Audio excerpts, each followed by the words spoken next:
They were the quintessential American garage band. 6 musicians that inexplicably found each other over the spring of 1993 and began to jam, just for the fun of it, in this garage. It was nothing more than the joy of creating music that fueled those first few sessions. No aspirations of greatness, no drive for a recording contract, just the music. Neighborhood kids came around to watch and listen, occasionally a parent or a friend. In the States, you know, playing this stateside gigs. They kiddingly called themselves Johnny and the Nakomans, but there was no joke about the synergy that exploded when this band jammed. Bruce Geiger, lead guitar, vocalist, the musical director of the band, always striving for the perfect chord-harmony relationship, developed the concept of sympathetic sound for which Aerosmith's Steve Tyler takes credit. Harvey Briggs, bass and backing vocals.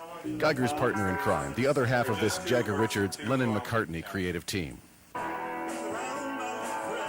Michael Brandt, lead vocals, a voice with a Zevon snarl, a Morrison richness, and a Jagger cockiness.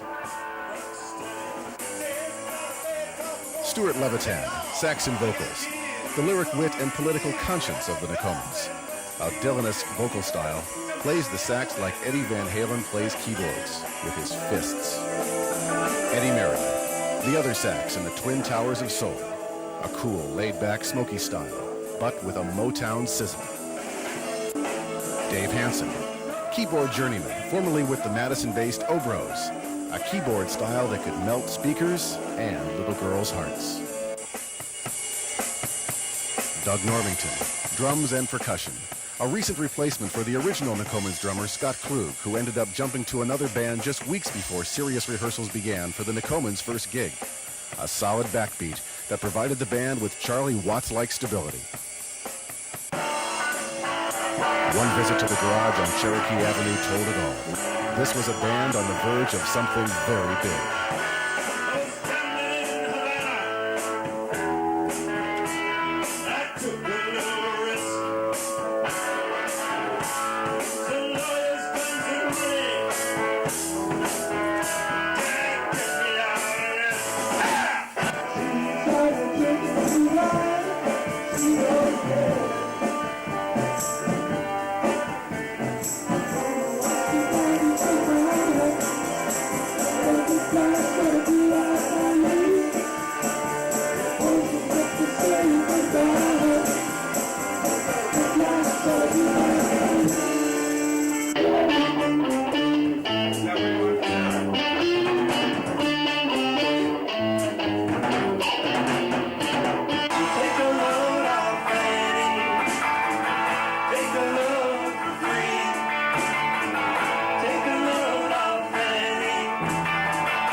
The band had spread through the neighborhood, and they were asked to play the annual 4th of July festival.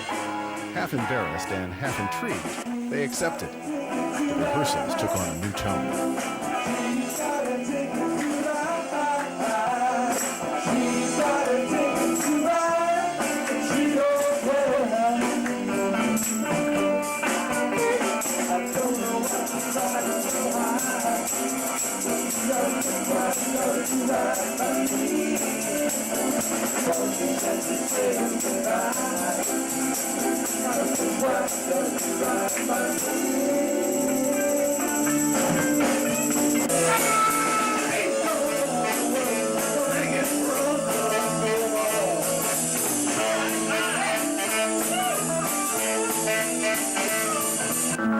On the 4th, they were ready, and Johnny and the Nakomans made the most of their debut.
The band was taking the whole thing very tongue-in-cheek, but members of the audience were taking notice.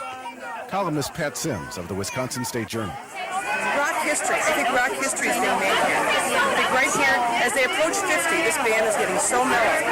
I think they'll go on tour. They'll take this on the road. This could be the next Camp Randall act. They do it? I'm going to suggest that. They'll open for the Stones? They'll be the Stones. They'll be the The Stones. Stones will open for them. I think it'll be wonderful. Awesome. Concert promoter Herb Frank, who had presented such stadium acts as Pink Floyd, the Stones, and U2, was even more enthusiastic. Johnny and the Nakomans, what can I say? Rolling Stones, roll over. We work with them, but roll over, Rolling Stones. Here comes Johnny. Pink Floyd, pink with envy when you see these guys go at it. Johnny and the Nakomans.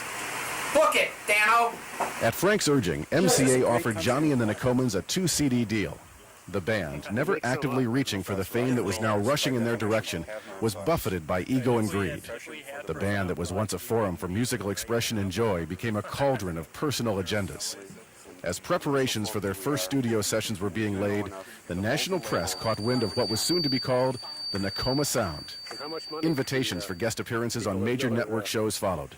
Even former members of the band were caught in the media circus. Original Nakomans drummer Scott Klug was interviewed by Inside Story about his decision to leave the band months earlier. Well, it's hard. I mean, you see the success. You know, it's hard. You turn on the Letterman show one night and Harvey Briggs is on. Another night, you know, you take a look and you flip over to Arsenio Hall and Eddie Marion and Stu Levitan are on playing saxophone at Arsenio, and it's hard to take. You know, when I was first with the band and they were struggling playing dates in O'Connell Falls and Oconomowoc and places like that, I never thought they'd be what they are today. And so on the one hand, I'm really proud of them, and I just think if I only would have stuck with them, what my career would have been like. And then it started getting ugly. Eddie Marion was the first to split, saying the band had lost its soul. Stuart Levitan hinted that without Eddie, he was history too. Dave Hanson defected back to the Obros. And Scott Klug, disenchanted by life on the road with the Meat Puppies, was begging to come back, to Doug Normington's dismay. Bruce and Harvey tried to calm the waters. And Michael, bummed out by all the negative karma, avoided the whole scene and moved back to Milwaukee, telling the band, "Call me when you figure out who you are."